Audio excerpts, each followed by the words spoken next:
So today I got the opportunity to watch word mix-up intervention, which I thought was really good. And I just was thinking to myself while watching it, okay, how can I take in from what I've learned from letters and what I know the teachers have been going through, and how can we apply this to this intervention? And a lot of the skills that this intervention works on is exactly what letters tells us to work on with our kids. I just think there's different language and different activities that we can do to help even improve this intervention a little bit more to align with what letters is doing, and then the students are doing in the classroom, so they're hearing it in multiple settings. So to start off, the intervention started off with this word ladder where they're building letters, changing out sounds to make new words.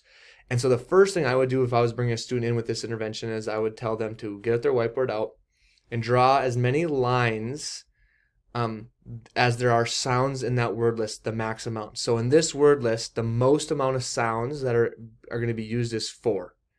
Okay, so over on the right side here, I'm going to only have 4 lines. So you can pre-look at that. If it's only 3 sounds that day with that list, then they only need to have 3 lines.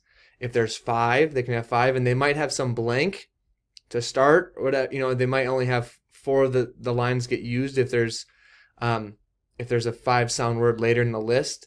But it's okay to leave that one blank then when they're doing that. But so for this one, there's only 4 sounds, so I'm going to leave 4. And to start it, I would build that first one. So the first word is went. I would build that before we even put that on the whiteboard. I would say, okay, the first word we're going to start with is went. Let's tap the sounds that we hear in went. W, e, n, t. How many sounds do we hear? 4. Okay, what's the first sound we hear? W. What letter is that? W. And keep going, and you build that word up, went.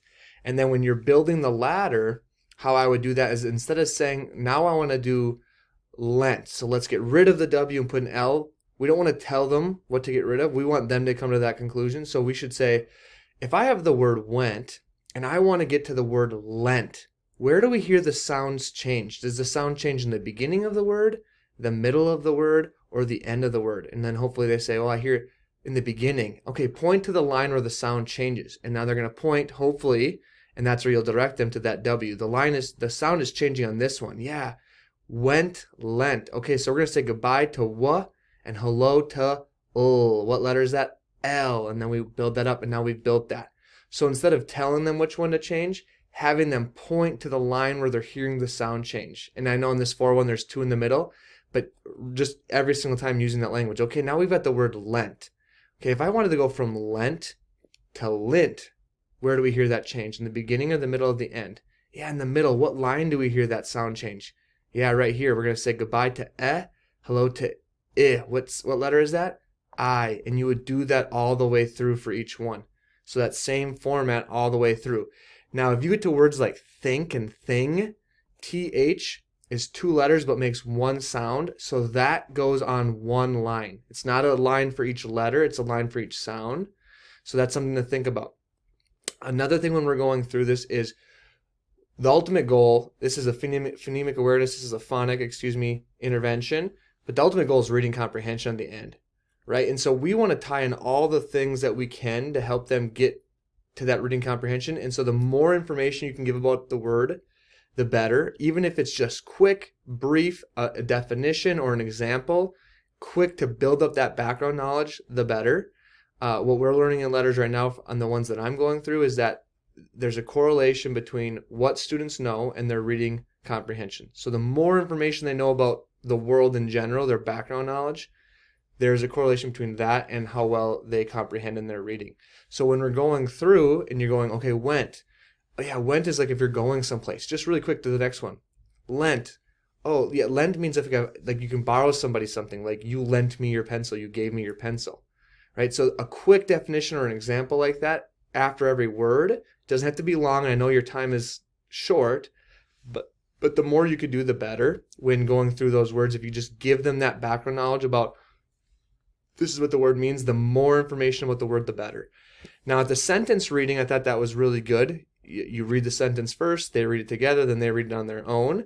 One thing too is the same thing as when you come to words that where you think, oh, they might not have background information about this, and don't assume that they do, then give them that. So I like the sentence, the vet needed a ring to fix the wing. So then vet, maybe they don't know what a vet is, so you'd say, oh, a vet is like a doctor for animals, and then you move on. It doesn't have to be a long conversation, but giving them information that they might, those holes in their understanding that they might have, is only going to help them with their reading comprehension at the end. And then that piece where they were reading it, they can popcorn read. I've done that. Another way to do that to give them more exposure is to have them all whisper reading it together at the same time. Everyone's whisper reading it, and then you double tap on the student's passage that you want to read loud so you can hear their fluency, where you're going to redirect them if they're saying words wrong, and you give them that directive that, okay, if you finish before I get to you, your job is to reread that story until I get to you. Okay, and so everyone's whisper reading it. I went to the park on a bike. And so it's not too loud. You tap on the one student you want to read a little bit louder so you can adjust their fluency. Maybe they read 1 or 2 sentences to you. That way, instead of reading every third or fourth sentence, everyone's forced to read every single sentence, more practice for each student, and then you still get to evaluate their reading, but everyone gets to do more of what they're doing. And at the end, when it was time to spell words, I would do the same thing. I wouldn't have them draw the lines, and it might take longer, and I would argue that you don't need to go through every single word. So this skill is working on NG, ND, NT, and NK blends. Maybe you do 2 words of each. You don't have to spell every single word, but what I would do, which I think would be more impactful, is saying, okay, the first word I want you to spell is ring. All right, tap that sound with me. I, N, G. How many sounds do you hear? 4. Okay, I want you to draw 4 lines on your board, and I want you to spell it. And then that way, when they're misspelling it, you can point to the line itself and say, I want you to look at that sound again, or read the word that you wrote. Does that sound like the word ring? No? Okay, what sound do you think you need to change? And then you're pointing to sounds in the word, so that it's really making them focus on the sounds that they have written down and making sure that they have the correct sounds where it needs to be. Okay, so I would, again, you want to do everyone in the list. So just do 2 NG words, 2 ND, 2 NT, 2 NK, and now you've got that skill practiced, and it's kind of modeling what the teachers would be doing in the classroom. So it's just another way it's a great intervention, but now we're using what the LETRS has taught the teachers, using that in our interventions, and now the kids are getting that much more exposure. But they would draw, for that last part, that spelling, they would draw the lines themselves. So then they'd erase it. I always called it tap it, build it, spell it. Okay, so if you're going wing or wind, let's do wind.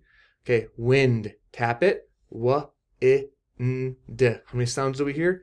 4. All right, let's build 4 lines. Now I want you to spell it. And then you're giving that feedback to them as they're spelling on what sounds that they're doing correctly or incorrectly on those lines.